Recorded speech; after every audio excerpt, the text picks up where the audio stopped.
नमयों विष्णुपादाय कृष्णपृष्ठाय भूतले श्रीमते भक्तिवेदांत स्वामिन् इति नामिने। नमस्ते सारस्वती देवे गौरवाणी प्रचारिणे निर्विशेष शून्यवादी पाश्चात्य देशतारिणे। हरे कृष्ण। समस्त सुधी भक्तबृंद, আমরা ধারাবাহিকভাবে ভগবান জগন্নাথ দেবের লীলা কথা এবং তার শুভ আবির্ভাব এবং মহারাজ ইন্দ্রদ্যুম্ন দ্বারা ভগবান শ্রী জগন্নাথ দেবের শ্রী বিগ্রহ এবং মন্দির প্রতিষ্ঠার লীলা কথা শ্রবণ করে চলেছি। পূর্ব দিনে আমরা বিদ্যাপতি মহারাজ ইন্দ্রদ্যুম্নের আদেশ প্রাপ্ত হয়ে তিনি এই নীলাচল পর্বতে পরমেশ্বর ভগবান নীলমাধবকে দর্শন করার জন্য যে গমন করেছিলেন, তো তিনি মহানদীর তীরে উপনীত হয়ে আর এই দুর্গম পর্বতের রাস্তার সন্ধান করতে না পেয়ে তিনি কিয়ৎকাল চিন্তিত মনে সেখানে অবস্থান করছিলেন। তো অবস্থানকালে তিনি যখন বিশ্রামরত অবস্থায় ছিলেন, তন্দ্রাচ্ছন্ন হয়েছিলেন, তো তখন তিনি তার কানের মধ্যে কিছু ব্যক্তিবর্গের আলাপচারিতার কথা শ্রবণ করতে পারেন। যদিও সেটি খুবই ক্ষীণ ছিল, কিন্তু তথাপি তার মনে হয়েছিল যে অদূরে কোনো একাধিক ব্যক্তিবর্গ ভগবান সম্বন্ধে কোনো কথা আলোচনা করছে। তো তন্দ্রার থেকে তিনি উত্থিত হয়ে আর সেই শব্দকে অনুসরণ করে তিনি যখন দৃষ্টিপাত করলেন, তখন দূরে একটা আলো তিনি দেখতে পেলেন। তো সেই আলো দেখতে পেয়ে তিনি মনে করলেন যে এখানে নিশ্চয়ই কোনো গৃহ বা কোনো কুটির রয়েছে। তো তিনি সেই আলোকে অনুসরণ করে যখন গেলেন, তখন সেখানে একটা আশ্রম দেখতে পেলেন। তো আশ্রম দেখতে পাওয়ার সঙ্গে সঙ্গে তার সেই রাজসভাতে যে তীর্থযাত্রী পণ্ডিত তিনি যে শবরদীপক আশ্রমের কথা বলেছিলেন, তো তার মনে হলো যে সেই শবরদীপক আশ্রমে তিনি পৌঁছেছেন। তো শবরদীপক আশ্রমে পৌঁছেছেন এই কথাটা যখন বিদ্যাপতির মনের মধ্যে উদয় হলো বা তিনি যখন স্মরণ করতে পারলেন, তখন তিনি আরও আবেগে আপ্লুত হয়ে গেলেন। কেন না, তাহলে আমি সঠিক জায়গায় পৌঁছেছি। অর্থাৎ সেই তীর্থযাত্রী বলেছিলেন যে শবরদীপক আশ্রমের যিনি মুখ্য ব্যক্তি অর্থাৎ বিশ্বা বসু, তিনিই আপনাকে এই নীলমাধব দর্শনে সহায়তা প্রদান করতে পারেন।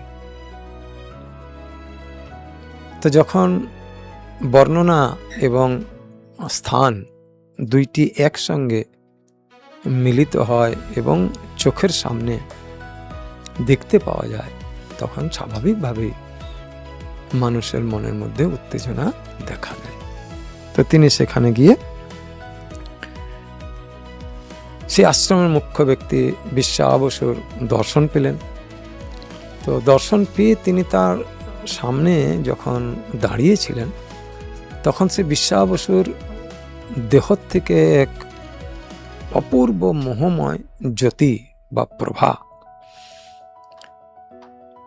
বিচ্ছুরিত হচ্ছিল এবং অত্যন্ত সুন্দর সৌরভ দেহের মধ্যে থেকে এই বিদ্যাপতির নাকের মধ্যে এসে লাগছিল। তো বিদ্যাপতি তাকে যখন জিজ্ঞাসা করলেন, তখন তিনি বললেন যে আমি শ্রী বিষ্ণুর পূজা সমাপন করে আর কিছুকাল পূর্বেই আমি আশ্রমে ফিরে এসেছি। তো এখন রাত্রি সমাগত, তো আজকে আমরা আর সেখানে যেতে পারবো না। তো যেহেতু বিদ্যাপতি জেনেছিলেন যে এই বিশ্বা বসুই হচ্ছেন মুখ্য ব্যক্তি যার মাধ্যমে তিনি নীলমাধবকে দর্শন করতে পারবেন, তাই তিনি কৃতজ্ঞ চিত্তে এই বিশ্বা বসুর নির্দেশগুলিকে তিনি পালন করে চলতে লাগলেন। দেখুন, এখানেও আমাদের কাছে আরেকটি শিক্ষণীয় বিষয়, যে উপাধিগতভাবে বিদ্যাপতি ছিলেন রাজার প্রতিনিধি, আর বিশ্বাবসু ছিলেন শবর অর্থাৎ নিম্ন কুলোদ্ভূত একটি সম্প্রদায়ের মুখ্য একজন ব্যক্তি। তো রাজ অভিমানে বিদ্যাপতি শবরদীপক আশ্রমের প্রধান বিশ্বাবসুকে সম্মান জ্ঞাপন নাই করতে পারতেন, কিন্তু বৈষ্ণব গুণাবলীতে আভূষিত যিনি হবেন শ্রী চৈতন্য মহাপ্রভু, তিনি কি বলেছেন এই সম্বন্ধে আমরা শ্রী শ্রী চৈতন্য শিক্ষাষ্টকমে দেখতে পাই, যে তৃণাদপি শুনিচেন তররিব সহিষ্ণুনা অমানীনা মান দেন কীর্তনীয় সদাহরি। অর্থাৎ আমার নিজের ভৌতিক স্থিতি বা জড়জাগতিক স্থিতি যাই হয়ে থাকুক না কেন, আমাকে তৃণ অপেক্ষাও শুনিচেন নীচ ভাবতে হবে। তো তাই তিনি রাজার প্রতিনিধি হওয়া সত্ত্বেও, যেহেতু এই শবর রাজ বিশ্বাবসু তিনি ভগবানের একজন মহান ভক্ত, তাই সেখানে বংশ পরিচয়টা কোনো বিষয় হতে পারে না। সেই কথাটিকে মনে রেখে একজন পরম ভগবত ভক্তের শ্রীচরণে বিদ্যাপতি আত্মনিবেদন করেছিলেন। কারণ কি না, আমরা ভক্তিবিনোদ ঠাকুরের একটি ভজন থেকে দেখতে পাই যে কৃষ্ণ সে তোমারও কৃষ্ণ দিতে পারো, তোমারও শকতি আছে। তো হে বৈষ্ণব ঠাকুর দয়ার সাগর, তো হে বৈষ্ণব ঠাকুর দয়ার সাগর, কৃষ্ণ আপনার কাছে আছেন, আপনি আমাকে চাইলে কৃষ্ণ দিতে পারেন। তাই কৃষ্ণ কৃষ্ণ বলি ধাই তব পাছে পাছে। তো তাই এই শবর রাজ বিশ্বাবসুর পিছনে পিছনে বিদ্যাপতি অনুগমন করবেন, যাতে ভগবান নীলমাধবের দর্শন এই শবর রাজ তাকে দিতে পারে। তো দেখুন, ভগবান যখন কোনো লীলা সম্পাদন এই জগৎ সংসারে করেন, তো প্রত্যেকটি লীলা সম্পাদনে আমরা এমন সমস্ত শিক্ষা লাভ করতে পারি, যে শিক্ষাগুলির দ্বারা আমরা আমাদের জীবনে প্রয়োগ করে আমরা আমাদের পারমার্থিক পথের যে প্রগতি, সে পারমার্থিক পথের প্রগতি সাধন করতে পারি। তো তাই আমাদের এই সমস্ত লীলা কথা শুধু কর্ণকুহরে আনন্দ প্রদান করবে এইটুকু মনে না রেখে, এই সমস্ত লীলা কথা শ্রবণের মাধ্যমে যে শিক্ষাগুলি আমাদেরকে পারমার্থিক পথে প্রগতি সাধন করতে সহায়তা করে, সেইগুলিকে আমাদের অতি নিষ্ঠার সঙ্গে শ্রবণ করে চলতে হবে। তো তাই বিদ্যাপতিকে যখন বিশ্বাবসু বললেন যে হে পণ্ডিত প্রবর, আপনি দীর্ঘ পথ পরিশ্রমে ক্লান্ত, তো তাই আপনি এখানে বিশ্রাম গ্রহণ করুন, আমরা সময় হলেই আপনাকে নিয়ে যাব। তো সেখানে কিছু প্রসাদ গ্রহণ করে বিশ্বাবসুর কাছে তিনি রাজার অভিপ্রায়টিকে নিবেদন করলেন। বললেন, মহারাজ ইন্দ্রদ্যুম্ন কি উদ্দেশ্যে আমাকে প্রেরণ করেছেন, এবং সেই উদ্দেশ্যটি সম্পাদন করার জন্যে আপনার একান্ত সহায়তা বা সহযোগিতা আমার প্রয়োজন। তো সেই সমস্ত সবিস্তারে বিশ্বাবসুর কাছে জ্ঞাপন করলেন। তো এরপরে বিদ্যাপতি এই সমস্ত কথা বলার পর আকুল চিত্তে তিনি বিশ্বাবসুর কাছ থেকে প্রত্যুত্তর পাওয়ার আশায় অপেক্ষা করতে থাকলেন। তো সবররাজ বিশ্বাবসু এই সমস্ত কথা শ্রবণ করার পরে বেশ কিছুক্ষণ তিনি চোখ তার বন্ধ করে ভগবানের ধ্যানে নিমজ্জিত হলেন এবং তিনি বিদ্যাপতিকে বললেন যে, হে মহান ব্রাহ্মণ, আমি ইতিপূর্বেই শুনেছি যে রাজা ইন্দ্রদ্যুম্ন এই স্থানে এসে বসবাস করবেন এবং তিনি পরবর্তী কালে ভগবানের সেবা সম্পাদন করবেন। তো তাই আমরা আর বেশিক্ষণ অপেক্ষা করব না, চলুন আমরা নীল শিখরে বা নীল পর্বতের উদ্দেশ্যে গমন করি। তো বিশ্বাবসুকে অনুসরণ করে বিদ্যাপতি সেই ঘন অরণ্যের মধ্যে দিয়ে পবিত্র নীলগিরি পর্বতের উদ্দেশ্যে গমন করলেন। তো দিনে যেখানে সূর্যের আলো প্রবেশ করতে পারে না, তাহলে রাত্রের অন্ধকারে সেই পথ কিরকম হতে পারে আমরা সহজে অনুমান করতে পারি। তাই আগে বিশ্বাবসু এবং বিশ্বাবসুকে অনুসরণ করে পেছনে পেছনে বিদ্যাপতি সেই দুর্গম, অত্যন্ত সংকীর্ণ, শুধু দুর্গম নয়, অত্যন্ত সংকীর্ণ, মানে রাস্তাটি এতই সংকীর্ণ ছিল যে পাশাপাশি দুজন হাঁটা যায় না। তো তারা একের পিছনে আরেকজন এইভাবে হাঁটতে চলছেন।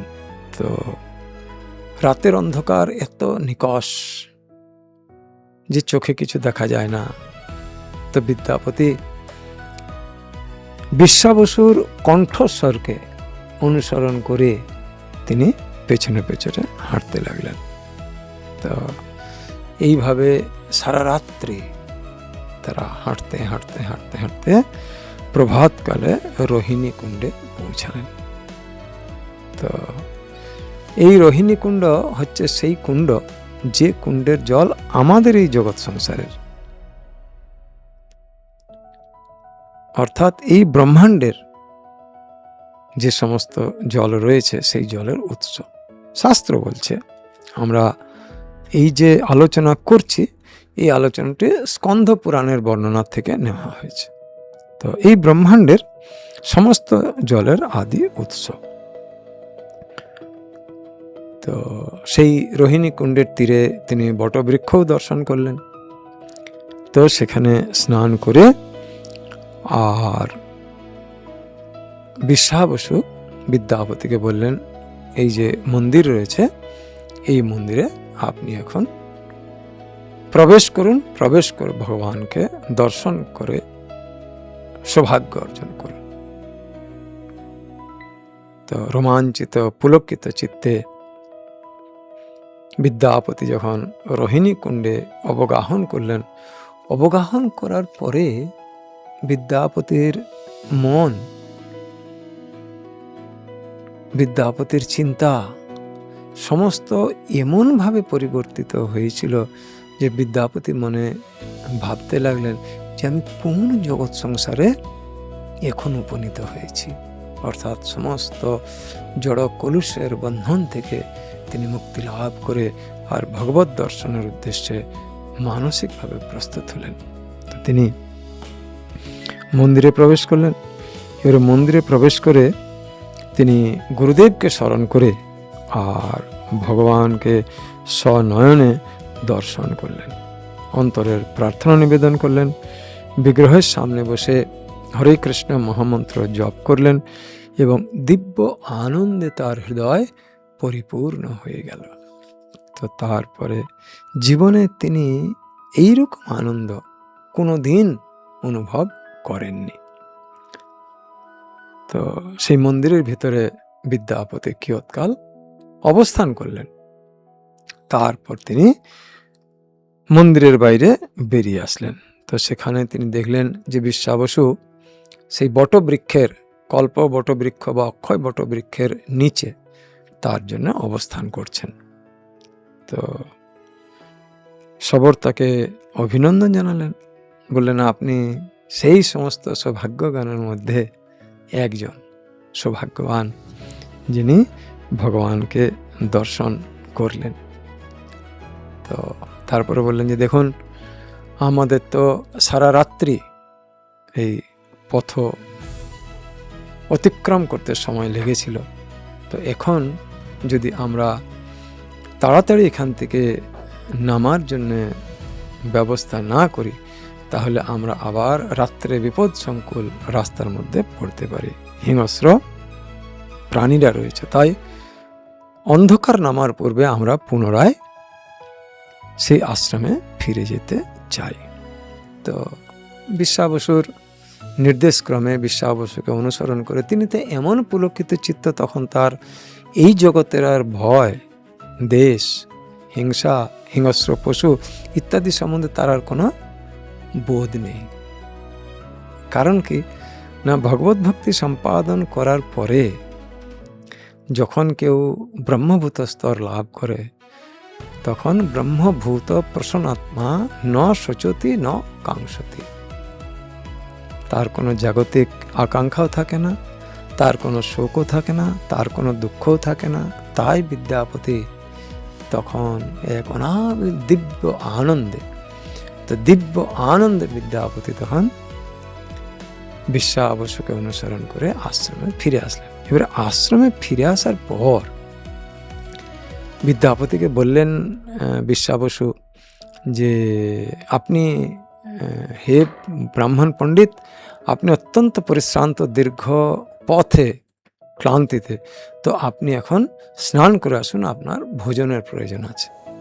তো বিদ্যাপতি স্নান থেকে ফিরে এসে যখন প্রসাদ গ্রহণের জন্য তিনি আসন গ্রহণ করলেন, সামনে এত উপাদেয় সমস্ত সুস্বাদু প্রসাদ তিনি দর্শন করে অবাক, এমন তিনি রোমাঞ্চিত হলেন, তার কৌতূহলকে তিনি চেপে রাখতে না পেরে জিজ্ঞাসা করলেন বিশ্বাবসুকে যে হে সবর রাজ, আমি তো রাজপ্রাসাদে অবস্থান করি, সেখানে রাজার ঐশ্বর্যের অভাব নেই, রাজার লোক বলের অভাব নেই, রাজার বৈভবের অভাব নেই, তথাপি এমন মহিমান্বিত এবং এরকম দুর্লভ প্রসাদ আমি তো আমার জীবনে কোনোদিন পাইনি। তো আপনি দুর্গম প্রদেশে, যেখানে কোনো রকমের যানবাহন অর্থাৎ রথ আদি ইত্যাদি নিয়ে আসা সম্ভব নয়, সেখানে কিভাবে এই সমস্ত উপাদেয় পদের আপনি ব্যবস্থা করলেন? তো ভগবত ভক্ত তিনি কোনো কিছুতেই বিচলিত হন না। তো বললেন যে হে পণ্ডিত প্রবর, হে ব্রাহ্মণ,